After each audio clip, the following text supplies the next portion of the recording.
So, hi, everybody. Welcome to another happy hour with the Civil War Doc. And welcome to those of you who haven't joined us before. We hope that you will join us again because these are a lot of fun. Tonight, our featured guest is Dr. Clayton Butler. Clayton earned his PhD in history from the University of Virginia, where he is now a marketing and sales associate at UVA Press. And his recent book came out in April of this year is True Blue, White Unionists in the Deep South During the Civil War and Reconstruction. You can get that through LSU Press. And at this time, I will turn it over to Clayton to talk a little bit about his book, and then we'll open it up for questioning. Great. Thank you so much for having me. I really appreciate it. I'm excited to chat about my book. I'll just sort of tell you a little bit about how I landed on the topic, the sort of my process of writing and what I found. Feel free to sort of, I guess, raise your hand or ask questions at any stage, and I'll be happy to answer. As Dr. Summy said, I came to UVA in 2014 to start my PhD here. My advisors were Gary Gallagher and Elizabeth Barron, who were this pretty fabulous duo to be working under. And in the midst of my work, about my fourth year, Gallagher retired, and Caroline Janey took his position at UVA. So she sort of joined my committee as I was working there. I was in the middle of my research and my writing. So I was really lucky to sort of have a sort of larger than usual cohort of advisors and people who are scholars I really admired, being very generous with their time and reading my work and offering advice and guidance. So I didn't actually enter. I should mention actually that my book that came out this year was essentially a revised dissertation. The one that I finished in 2020. I signed a contract with LSU later that year to revise my dissertation and to have them bring it out. But when I entered grad school, I didn't have a sort of research agenda in mind. I didn't know precisely what I was going to study, but I've always been interested in dissent, social dissent, sort of what allows people to go against the grain of their society, which is obviously, as we know, is very difficult, but very, very important historically and to do and to understand. It can tell you a lot about a given time period. I've always been interested in dissent. I've always been interested in the South and the Civil War. So I landed on the topic of Southern Unionism, specifically white Southern Unionism. It is important not to sort of just say Unionists without specifying that you're talking about white Unionists, because there was, of course, more Black Southern Unionists than there were white. But their motivation, the motivation of Black Southerners during the Civil War, is a lot less difficult to understand, which I think we can all agree. Given that the Confederacy represented enslavement in perpetuity, whereas for white Southerners, the Confederacy was ostensibly sort of created on their behalf in many ways. So what caused them to sort of say, not in my name, was a very interesting question to me. And I knew that a lot of when we think about unionism during the Civil War, it's typically West Virginia, East Tennessee, Missouri, as Mr. Lusk said, or Kentucky, the Bush, the Trans-Mississippi West. These are the places that we associate with unionism, white unionism during the Civil War. But I was curious if there was unionism in the Deep South states, the original seceding states, your Alabamas, Louisianas, and who were these unionists? What was the nature of their unionism? What caused them to take that unionist stand? How they did so, how they were perceived during the war by both sides, like both the United States and the Confederacy, and also what happened to them as a result. These were my main research questions that sort of guided my reading and my work. And I decided, because it can be very difficult to speak with certainty about national allegiance and national loyalty and what constitutes, a unionist, or an unconditional unionist. I decided that I would narrow my focus to individuals who actually volunteered for the Union Army, because that to me was the most unambiguous expression of unionism and unbroken United States citizenship that one could display. Um, Putting on the blue, enlisting in the Union Army as a white Southerner was a pretty profound statement of social dissent. So I thought I would look at soldiers, white Union soldiers from the Deep South, and I would use that as my jumping off point to investigate, what were the communities like that these men emerged from, what were their experiences like, etc. So I landed on the sort of structure of my dissertation was to look at three units of Unionists from the Deep South: the 1st Louisiana Cavalry, the 1st Alabama Cavalry, and the 13th Tennessee, or Bradford's Battalion, which is concentrated primarily in West Tennessee, which, for people familiar with the Southwest Tennessee, is much more of a Deep South environment than East or Central Tennessee. And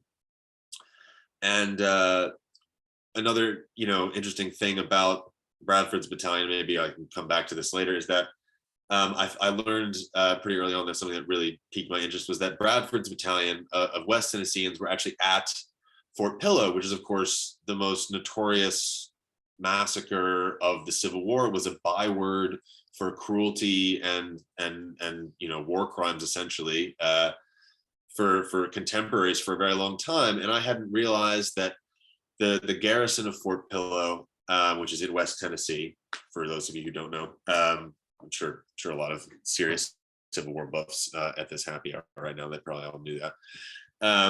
The garrison was half USCT and half white Southern Unionists, and I wanted to sort of investigate to see if Forrest treated the Unionists differently, what their sort of experience was like as part of this notorious incident, and sort of what the story was there. And as I researched, and we can talk more, I'm very happy to go and talk about each of these regiments in turn, or if people have specific questions about Louisiana or Alabama or other places. But as I did my research, and even after I got towards the end of my dissertation, I was in my editing and sort of getting my manuscript ready for publication kind of phase, I realized that the real interesting story about these Unionists, and I think the answer to the so what question that is sort of so important in all history, is what happened to these guys during Reconstruction and what they did during Reconstruction. Because I believe that Reconstruction is the single most important and single least understood period in American history. To bring it back to the Civil War documentary that this whole thing is about. That's in my mind, that is the single great weakness of the Ken Burns documentary, is that it doesn't talk about Reconstruction at all, and it allows that whole phase of American history, the shame of the subsequent period after the Civil War, to really be elided in a sort of problematic way. And what I found was that these Unionists really, for obvious reasons, I think, expected to have a prominent seat at the table after the war, because people in the North were not very keen to hand voting rights and civil rights to recently emancipated people. They didn't want to hand them immediately back to, some of them didn't want to hand them immediately back to these former Confederates. So these Unionists were in a prime position to sort of dictate the terms of Reconstruction as they saw it in the South, Deep South especially, after the war. And they become sort of the story of Unionists in Reconstruction is a long and sort of complicated and interesting one. But essentially, they become very important first in the adoption of congressional Reconstruction, of radical Reconstruction, because they are immediately ostracized and marginalized and swamped by all these returning Confederates again, and who are walking around like they didn't do anything wrong and are completely rehabilitated instantly. And these unionists are saying, okay, what the hell is going on here? I thought we won the war. So they're instrumental in the progress to congressional Reconstruction, but they reflect in many ways the weariness of the war weariness of northern whites as congressional Reconstruction goes on, and eventually over the course of Reconstruction come back to defending the color line as they see it, and as it was for at the time. And I found that Unionists, especially in Alabama, played a really integral role in what is called, redemption, the defeat of quote unquote radical republicanism in the South. And these unionists, these white unionists, especially from the northern Alabama area, go back to the Democratic Party, and their sort of abandonment of the Republican Party, their abandonment of their former Black allies during the war, who they were willing to side with in order to save the Union. They're not willing to sacrifice the same amount to ensure Black civil rights, Black voting rights, and they essentially, rather than deal with the intense violence and social ostracization of former Confederates and the Klan, they essentially turn their back on their Black former allies, go back to the Democratic Party, help defeat the Republican Party, and usher in 100 years of Jim Crow segregation and the sordid sort of history that we all know in the Deep South. And I found the fact that these former Unionists to be so integral in the defeat of Reconstruction to be a really interesting story, and to be very telling in sort of demonstrating the nature of unionism as it existed in the minds of many white 19th century Americans, that it was one that was interested in the integrity of the nation, but that viewed Black civil rights and Black rights in general as sort of superfluous in some ways to that, as a means to that end. But once that end having been accomplished, was no longer a priority. And it's sort of heartbreaking that you look at these unionists who risked so much and took such a bold stand during the war, but it's not essentially for the reasons that we might want and we might have wished them to do so. These guys were not really sympathetic to enslaved people. And I think there's a real lesson there for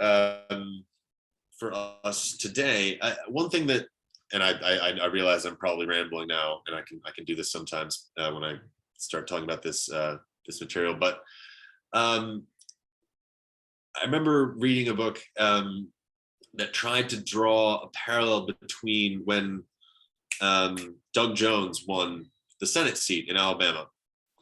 That tried to sort of draw this back in I don't know 4 or 5 years ago, I guess it was, and tried to draw a parallel between unionism in Alabama and sort of progressive or white democratic politics in the Deep South now. And what I thought was so interesting, and what sort of gives the lie to that sort of an easy parallel, is that the strongest parts of the state that supported Roy Moore in that election were the unionist sections of the state. And the reason for that is that those were the whitest sections of the state. That the parts of the state that stayed unionist were the whitest states because they had the least invested in the slave system. The demographic sort of consequences, if you will, of emancipation didn't threaten them quite so directly as they did in the Black Belt of Alabama. So these guys in the northern part of the state, the whitest part of Alabama, were more likely to be unionists, but are now the most likely to be Republican and deep red states, because for that same reason, because they're the whitest part of the state. And So it's a sort of cautionary tale not to draw these sort of Union equals liberal, Confederate equals conservative parallels that I think are very tempting for us looking back over time to do. And so I thought that was very instructive, and I one of the interesting things I found in my research. I'll sort of cut it off there and see if there are any questions off of any of the many random things I've just said. But go ahead. Thank you. Yeah, I'll open it up for questions. I know the first time we talked about your book, I'm from the Appalachians. I'm from Western North Carolina. My mom's from East Tennessee. So initially, before knowing a lot about your book, I was like, oh, this has to be about that area. But, just hearing you talk now in the areas, that elected Madison Cawthorn are, those areas that, where you had the same phenomenon in North Carolina. But yeah, I'm going to open it up to everybody else. Yeah, sure. You ready? I could just say one thing that, it sort of ties into what I was just saying is one thing I found in my research that I hadn't realized going in was that whereas in these places like Appalachia, say East Tennessee, the places that we normally associate essentially with unionism, we tend to think of unionism as correlating with Whig politics. And there is a definite correlation there. I mean, it's in the Upper South, that's 100%, that's not an inaccurate thing to assume. But in the Deep South, unionists were more likely to be Democrats. And in Northern Alabama, these guys were much more, that's Andrew Jackson country, that North Alabama part of the state. And these guys were Democrats before the war. They're a bunch of little Andrew Johnsons, basically. These unionists. They are hardcore, unconditional unionists and hate slavery and enslaved people, basically. And one thing that I found very interesting that I hadn't known is that these northern counties were carried by Stephen Douglas in the 1860 election. Breckinridge does not win these northern counties, the Southern Democratic candidate.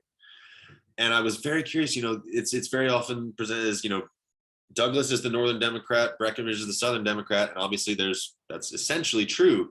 But Douglas carried a number of counties in North Alabama. He also carried some parishes and came very close in places of Louisiana where there was a strong unionism as well. And the reason is because he was the unionist Democrat to a white Southerner. These guys understood that they weren't going to vote. Sure, they couldn't vote for Lincoln if they had wanted, but they wouldn't have voted for Lincoln. They weren't going to vote for Bell because they're not Whigs. But they know that Breckinridge isn't going to win the election. So Douglas is the only one who's a Democrat whose election will not spell secession. So I found it, and these are the guys, the ones that go for Douglas in 60 are the ones who go for George Smith Houston in 1872, the one that essentially ends Reconstruction, the gubernatorial election that essentially ends Reconstruction in Alabama. They don't abandon the Republican Party or stop being Republicans so much as they just go back to being Democrats. So there's a continuity there that explains their voting, their political behavior, that I think is really instructive as well. Yeah, back up. Oh, that's my favorite part of your book. Yeah. I see a hand. Oh, yeah. That's me. Yeah. Hi. Can you hear me? Okay. Yes. We can hear you. I have first time I've managed to have time to be on one of the Zooms. Well, I take it back, second time. And I'm not a historian. I'm an ethnomusicologist whose specialty is Latin America, which of course explains why I'm on this Zoom call. But I've been into the Civil War since way back, because I'm old enough that in grade school it was the 100-year anniversary of the Civil War, and it was everywhere, And and my name is about as Southern as possible. My dad's from Missouri, but I grew up here in the Bay Area, San Francisco Bay Area. I'm in Berkeley. I've always wanted to know more about this. And I remember being really surprised when, whenever 20 years ago, I ran across the fact, if this is correct, right, that when they had the votes to secede or not, that North Carolina, in fact, had a majority that did not vote to secede. Right? Now, of course, this is men, white men, and maybe there was some kind of property requirement also at the same time. So, I mean, the only thing besides specialists that know about this is that film that came out, what was that, 4 years ago? State of Jones. Yeah, State of Yeah. Jones. Yeah, I know they fudge things around there, but anyway, it was something. Yeah.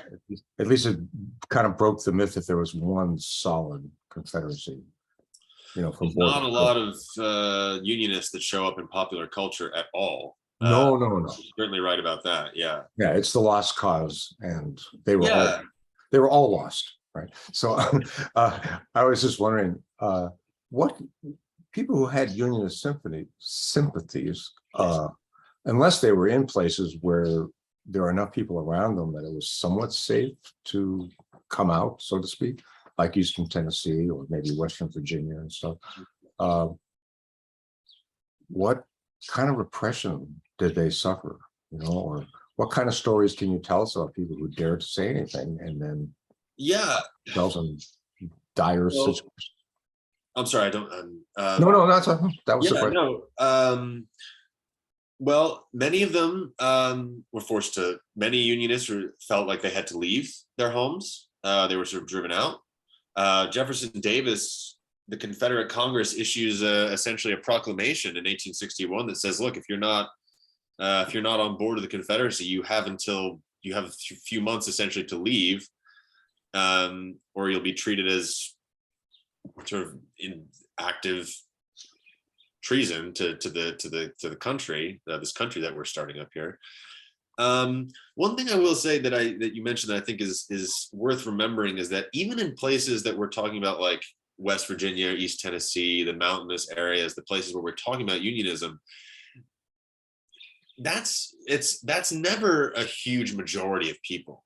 There are a lot of Confederates in Western Virginia and Eastern Tennessee, and it can be very easy to forget that because they were much more Unionist in terms of a percentage of the population than the rest of the state or the rest of the South as a whole. But one shouldn't lose sight of the fact that when we're talking about a Unionist area, you're really talking about a 50-50 area. You're talking about there's nowhere in what you would call what is certainly the Confederacy that is, Unionist enough that nobody had to sort of watch their back against Confederate neighbors. So there was a lot of harassment, violence, destruction of property. This absolutely occurred. There was a real refugee situation created in parts of the South. It was one of the reasons. Very often, if somebody had Unionist sympathies, they would shut their mouth. They would try to lay low as much as possible. They called it the shut mouth time. This is a phrase that shows up in Southern Claims Commission applications. I don't know if you're all familiar with the Southern Claims Commission. This is a sort of a gold mine of archival information when one is researching Southern Unionism, because it's the commission set up by the U.S. government after the war to compensate loyal citizens of the Confederacy who had property destroyed or requisitioned during the war. Now these people had to demonstrate ironclad loyalty, which was very, very difficult. The government will take any excuse to deny an application. But there's in these Southern Claims Commission files that are a lot of them are online now, thankfully. You see case after case of harassment, violence against Unionists. People who were chased out.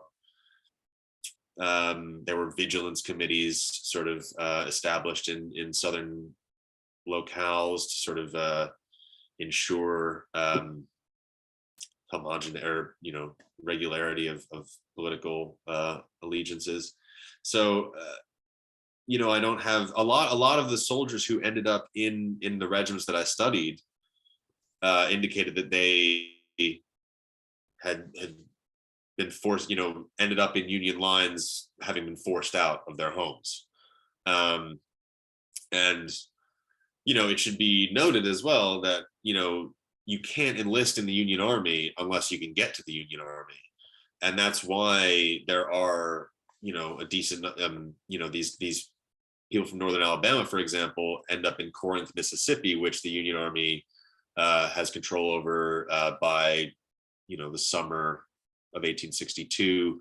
Why you have Louisiana regiments of white soldiers being raised, because the Union Army is in control of New Orleans from the summer of 1862. So New Orleans, Corinth, Mississippi, Nashville, these places become the sites of the refugee flight over the course of the war. Yeah, So Neil. yeah, I see a hand as well. Yeah.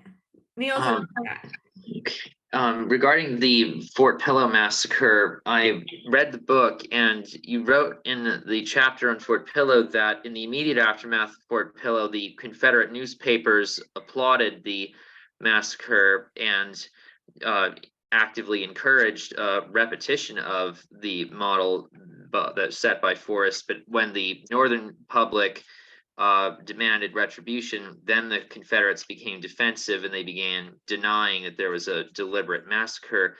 I've seen even some today on social media who said about the Fort Pillow massacre that that huts were burned by white Union soldiers, and that some of the blacks who tried to surrender were killed by their white comrades. And that was certainly true during the Battle of the Crater in Virginia. Many of the black soldiers at the Crater were killed by their own white officers who were trying to save their own skins.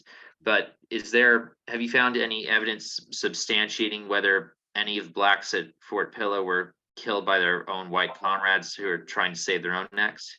I don't have evidence of actual, violence by the white Unionists against USCT at Fort Pillow, but I can tell you that white Unionists did testify. One white Unionist testified under oath in front of a congressional committee that during the Fort Pillow massacre, he said he and a comrade of his, another white Tennessean, were hiding from, sort of the rampaging Confederates that were going around the fort.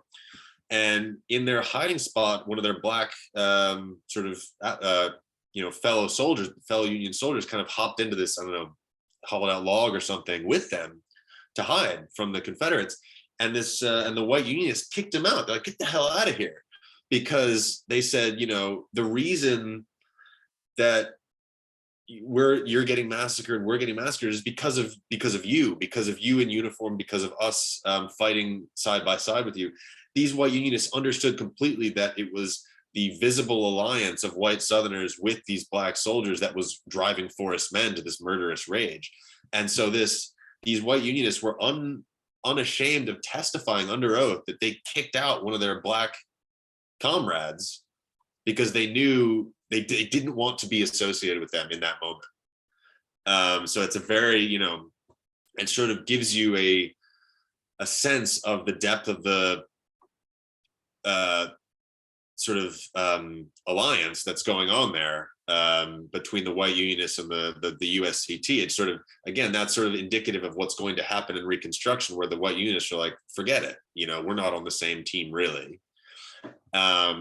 So I don't have evidence per se of white Union soldiers killing their comrades, but I do have very strong evidence out of the mouth of one of the white Unionists themselves that they prevented a black soldier from hiding with them during the massacre, which is sort of tantamount to that in many ways. Again, this is all, there were a lot of members of Bradford's battalion interviewed as part of the Fort Pillow committee in '64, Wade and I think Gooch. went out to Illinois to interview survivors to Mound City, like very, very southern tip of Illinois. And this is where they conducted these interviews with these white Unionists, and there's a lot of amazing accounts in there of the massacre and the nature of their sort of alliance. Scott? All right, I don't have a question. I just wanted to say something to Clayton. First Okay. of all, I forgot to show you this. This is my ancestor. This is my great great great grandfather. Sorry for the reflection, but From Missouri. from Missouri. Yeah, it was just Oh, we lost him. All right. You're muted, or Oh, yeah, let me muted. see if I can unmute. sorry. Now, can you hear Okay, me? there we go. Okay. First of all, I'm sorry. This is my great great grandfather, Gus's Reimers. I mentioned in the chat briefly about him. I was gonna show. I forgot to show you this picture. This is an old family photo actually from I only found out 3 years ago. Actually, this was I don't know when this was taken. It might have been taken after the war, because from what I read, he was made a captain right at the war after the war actually before he mustered out. So I just want to show you the picture briefly. It's very cool. Just because I forgot to show. Yeah, Yeah. thank you. Sorry, I don't have a question, but I just wanted to say that I'm really fascinated with your book, because for a long time, these soldiers who fought for these Union soldiers or from the South were largely forgotten. They were ignored. They were basically airbrushed in the history books by the Lost Cause, which sought to erase any mention of them. Well, you're certainly right that public awareness of unionism in general, and especially unionism in the Deep South, is almost non-existent. Part of the reason for that is as I think many the historians in the happy hour will know, that for a long time a lost cause narrative of the war was accepted by a large proportion of the scholarly community, the white scholarly community, for sure. And so for a long time, unionism in the Deep South was presumed not to have existed, because a core tenet of the Lost Cause is white unanimity and the solid white South. So for a long time, that was kind of accepted at face value, that claim, and not really investigated to the degree it might have been otherwise. But another thing I will say, and I think, again, the more I researched, I came into grad school and to this project really interested in the war. And the more I researched about it, the more I realized that the real story is in Reconstruction and the memory that developed afterwards. Because while it's true that white Southern unionism in the Deep South, that is to say, is not addressed in a lot of the scholarship.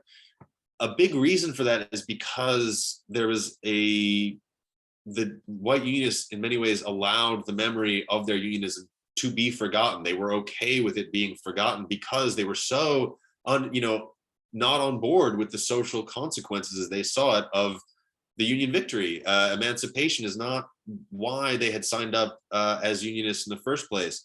So to be a white Southerner, especially in a state like Alabama or Louisiana, and to willingly associate oneself with emancipation and Black civil rights, especially in the late 19th century, was almost impossible to reconcile white Southern identity with a unionist, increasingly Republican identity, because Republican and unionist became more and more inextricable as time went on. So, and there's been a lot of good scholarship on this in places, especially in places like Kentucky. Patrick Lewis and Marshall have written good books about the sort of pro-slavery unionism, which doesn't compute for a lot of people today, that could exist, and how pervasive that was, especially in a state like Kentucky, which essentially joined the Confederacy after the war. So it's not just that scholars ignore the Unionists. The Unionists were not really shouting about their unionism. The fact that, one of the anecdote that actually opens my book that I found found really early on in my research was this woman in the early 90s, Glenda Todd, was asked by a friend, do you have any interest in joining the United Daughters of the Confederacy? And she goes, yeah, I had an ancestor in the Civil War. And she went and did some research, and she found out that her ancestor had actually been a Unionist from Alabama and was buried in the National Cemetery. And the word she uses in her own book is that she was dismayed to learn that her ancestor had been a Unionist. And it's just like this, only in America would somebody be upset that it's like being French and being like, shit, my grandfather was in the resistance. It's this very, despite the fact that these Unionists fought on the winning side of the war and are on, the right side of history in terms of the long arc of Black civil rights in this country, there's no monument to these people. Did not raise a monument to themselves. They did not go out and sort of say, no, we will not be forgotten, we were right. That didn't happen. And it tells you so much about the nature of Civil War memory in this country, that an ancestor of a Unionist would be ashamed that their veteran ancestor was a Unionist. It's just crazy.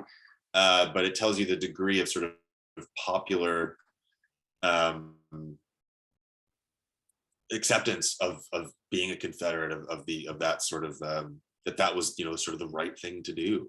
It's perverse in many ways, but it's again, it's sort of it's an only in America kind of a situation. Sorry, Dr. Merritt's had her virtual hand up for a while. Yeah, Carrie Lee, and then Philip. Yeah, and please call me Carrie Lee. Thank you so much. It's so interesting. This is kind of a two-part question, but it's all interrelated.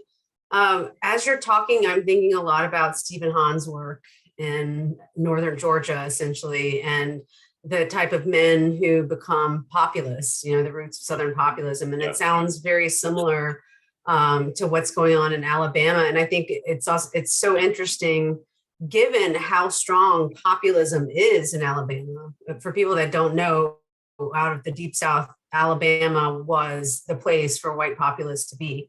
And so could you kind of tell us a little bit about that, and in doing so, kind of give us an idea of who these men were from a demographic standpoint? I know Douglas voters tended to be older, so were they, lower middle class, upper middle class? What was their status in society? Yeah, I'm a little embarrassed. I'm not able to talk about the progressive area or the era of populism in the South to the degree I might like. Broad strokes, what I know is that there was basically the color line proved essentially unbridgeable in the South from a sort of in terms of class solidarity, the working class in the Deep South. And that's sort of, some people would argue that's why there's never been like a real pervasive socialist movement in this country, is because of the color line. And I think that you see the roots of that gulf in this unionism and in Alabama and these places.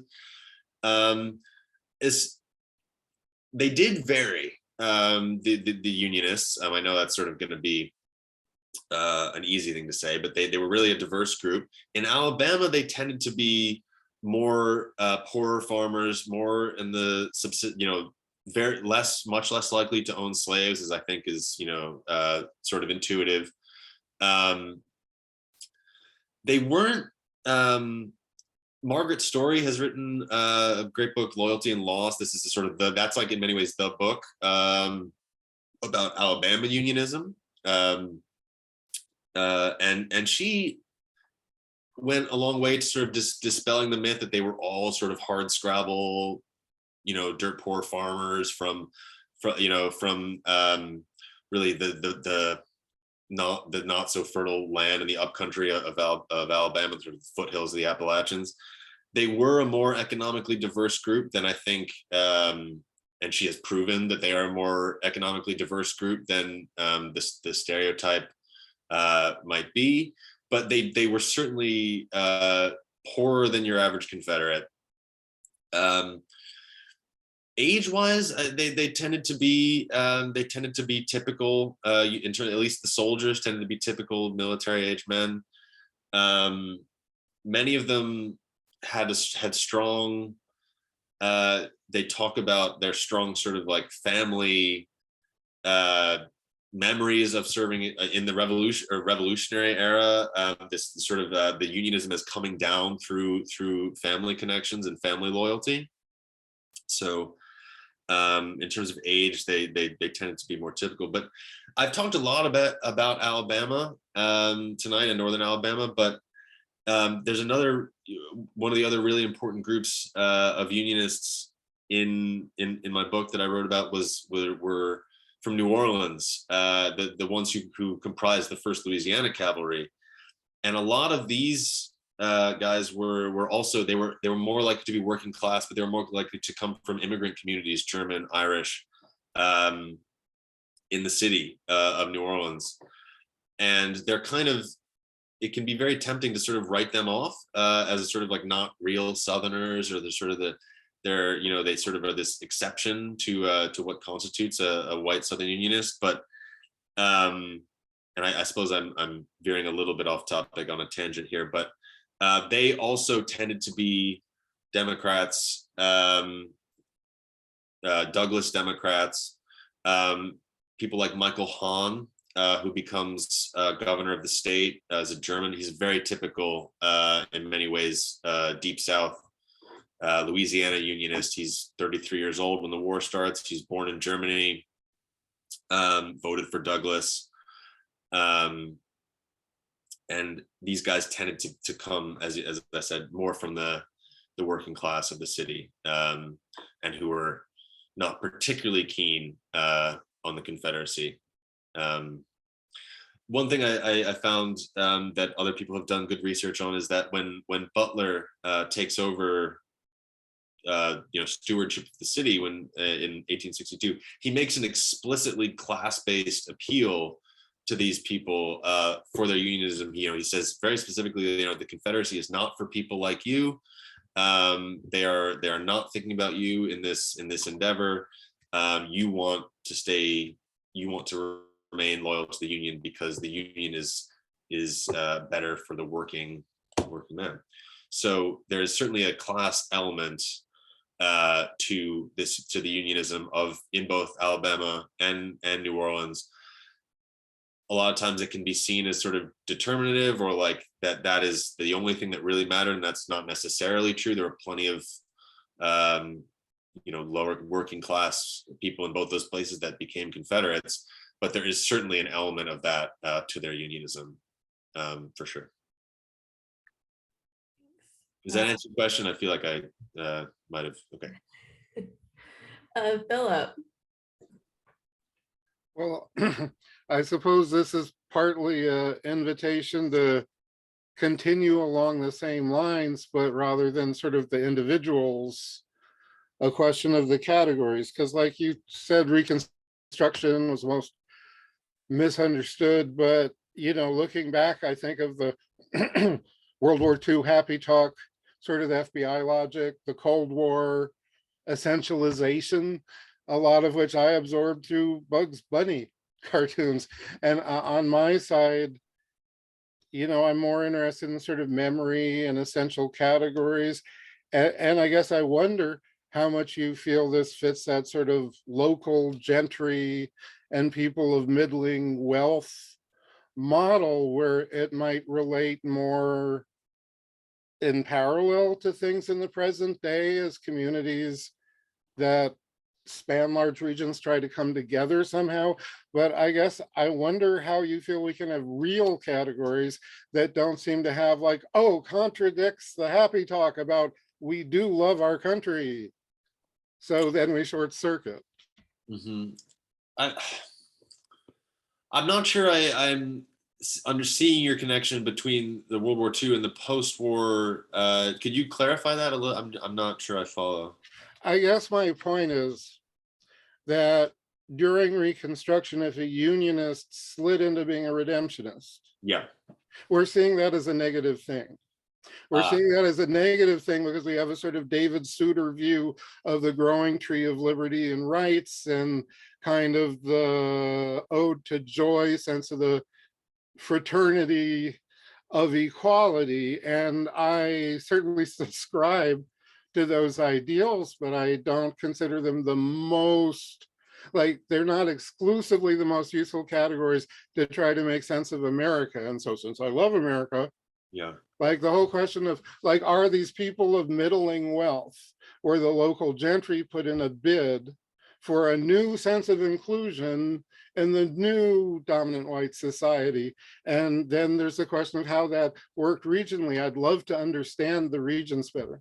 Well, there's a great quote in, I don't know how, I never know how to pronounce it, DeBow's Review, that the famous newspaper from New Orleans, which is instead the organ of the Southern sort of ruling class, basically. But they have this article in the 1870s that says it's easier to be friends with somebody across the street than friends with somebody in New Hampshire. And they're talking directly to these unionists, and they're saying, look, like, you live in the South, like, you cannot oppose overwhelming public opinion. And the sooner that you accept this, the happier you're going to be, and the happier everybody's going to be. And I mean, that I found very compelling, because first of all, it tells you that there's a palpable sense of these unionists sort of looking around and being like, you know, who are my friends here? But also it essentially explains what happened, that these people decided that they would rather find comfort in the Union having been preserved, which was really their only goal to begin with. And again, you know, we have a tendency to look at Reconstruction as a missed opportunity, because it was, and that goes without saying. I suppose that doesn't go without saying, but it should. But it's a reminder that Reconstruction was only a failure on what were at the time the quote unquote radical terms, in the sense that these unionists did not view what they did as succumbing to a defeat. They viewed what they had always been after as the preservation of the Union. And they had always viewed emancipation as a means to that end. And they had viewed the enfranchisement of formerly enslaved people as a means to an end of, you know, ensuring the integrity of the Union, the fruits of Union victory. But they viewed that always as a means to an end. And it's only in some ways what would then be called the radicals, who viewed Black civil rights as actually the end, and rather than a means to a different end. So I think what you're saying is an important, you know, this is a word that there's been sort of some controversy in the historical scholarly community about, but is sort of, I don't want to get into the idea of being presentist, but these unionists don't view the course in many ways of the war and Reconstruction as a sort of failure, the way we tend to look at it. They view it as they set out to save the Union, they saved the Union is secure. Slavery is ended in the sense that as they view it, the sort of the political power that accrues to slaveholders has been cut down, and the fact that slaveholding was the cause of secession in the first place has been cut out, sort of root and stem. But other than that, they view it essentially as mission accomplished, and they don't view this the rolling back of Black civil rights as anything as a compromise. That was never something that they were really that interested in. It was always a means to an end for them, and they had reached that end, so they were happy, if that makes sense. Yeah. Anybody else? Yeah, Chuck. Can you hear me? My microphone doesn't always work right. Yeah, That's we good. hear you. So thank you very much. This is great information. I, like TM, am not a Civil War historian. I'm a sports historian. But this is fascinating. I have a very specific research question, which is, how did you get the voices of these people? What techniques did you use? Then secondly, how were these soldiers seen by Northern troops? Were they accepted? And then thirdly, on the Fort Pillow in Mound City, Illinois, were those both white and black troops, or was it exclusively white troops? Well, there weren't that many black survivors of Fort Pillow. There were a few black survivors taken re-enslaved by Forrest. He, at a certain point in the battle, these white Unionists testified that Forrest told his men to stop because we needed these black soldiers to haul the cannons out of the fort. Is the way they put it. So yeah, there were more white survivors than black, which right there is very, very telling in terms of the attitudes of Confederates. They did not view their crimes as quite so commensurate, I suppose. You know, or they were able to. They were not exactly the same rates of casualties, which is very interesting. So it's mostly white because there weren't a lot of black survivors or people who. There were very few black soldiers who escaped Fort Pillow. Your question about the way they were viewed in the North, there was a lot of admiration among the Northern public, among Northern soldiers, because they understood that these were not, that they had endured quite a lot. It was the Northern papers, Northern political parties tried to position themselves as the friend of the Unionists, right? The Democratic Northern papers said, don't do emancipation, you'll lose the Unionists. The Unionists don't want emancipation. And the Republican papers are saying that these Unionists make all the Northern Democrats and Copperheads look like absolute wimps and cowards and, quasi-treasonous, that like, look at what these Unionists in the Deep South are enduring for the Union, where some, and then you have some guy in Indiana telling you to dodge the draft and, going to vote for McClellan or like peace at any price. So they become both parties in the North try to position themselves as having the backs of white Southern Unionists, because there is a great deal of respect and admiration for them. We haven't really talked about it, but I haven't really talked about it, but one of the most interesting things I found is that the 1st Alabama, this cavalry, it goes with Sherman on his march, and they are in the vanguard for a lot of the march, and they're pretty rough on the secessionist class and Confederates, and Sherman knew exactly what he was doing, putting these people out front. But when they get to Savannah, there's a piece that shows up in the New York papers. Like, do you people realize that there's an Alabama regiment of Union soldiers? And not only are they, these really impressive Unionists, but they're unconditional. They're going to vote for Lincoln. They are not. They're not willing to compromise. They accept emancipation as the best way to end the war. And so they show up. These Unionists show up from time to time in Northern papers, in the Northern sort of discussion as like really these exemplars of like, these guys are Unionists. Like, I don't want to hear about your sort of qualms about the political policies. These people have lost everything and they're still, fighting against the Confederacy. And how I found the voices, like I said, the Southern Claims Commission is a great resource for Southern voices, for Unionists. People like are asked to talk about their experiences, what they lost, what happened to them during the war. I found there were diaries, there are memoirs written. Memoirs are of course not as reliable. They're as stuff contemporary resources are. I looked at the papers of again people I didn't really talk about today. George Spencer, who's the colonel of the 1st Alabama Cavalry.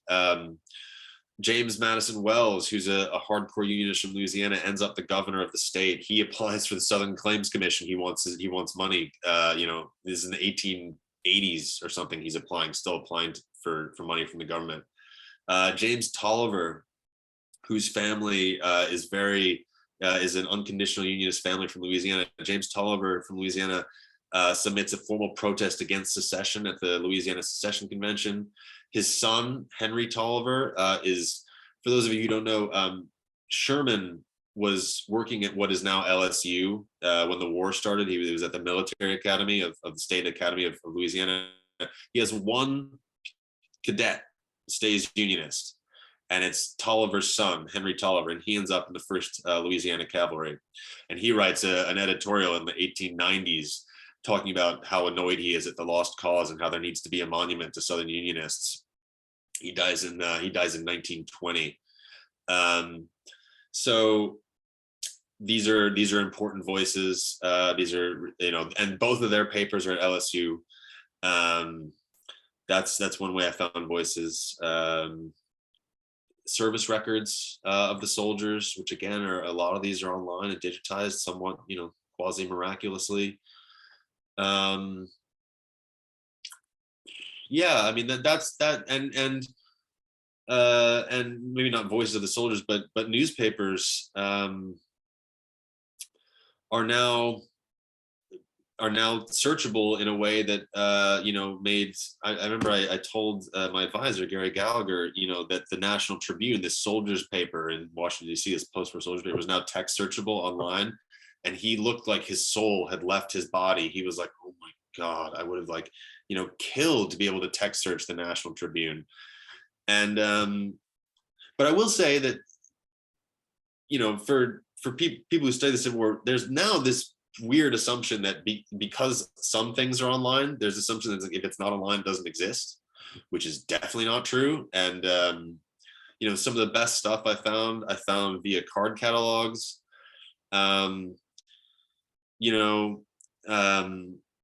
So those are all solid resources for letting these people speak for themselves, as it were. Okay, any more questions? Don't see any. Well, Clayton, thank you so much. This was phenomenal. Yeah, this was just absolutely wonderful. I think everybody had a great time. So if you don't have the book, you can go to LSU Press or wherever books are sold and order True Blue. I'm just gonna put in because it's kind of expensive. I'm gonna put in. I think there's a promo code. I think this is still working. That should get you 40% off the book if you are interested. Yeah, awesome. Thank you. Yeah. Yeah, this just what a phenomenal contribution to the historiography. This is really great. So with that, we'll say good night. Join us again in 2 weeks where my foggy, sleep deprived brain can't remember who we're having in 2 weeks. But we'll send it all out. But yeah, join us in 2 weeks and we will see you all soon. Thanks very much. Thanks.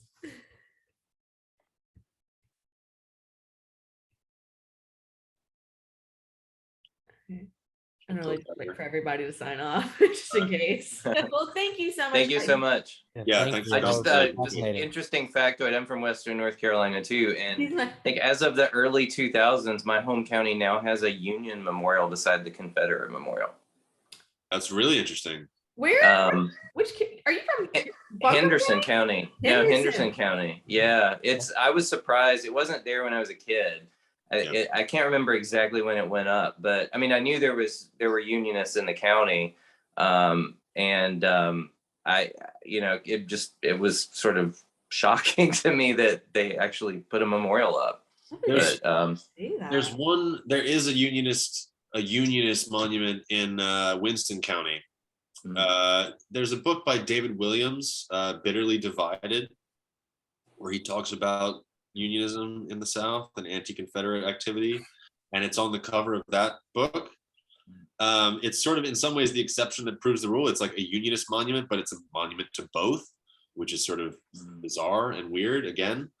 Yeah. But that's the only monument that you could even call remotely Unionist. And it is, there's a Union flag, a United States flag, but that only went up in like in the 80s.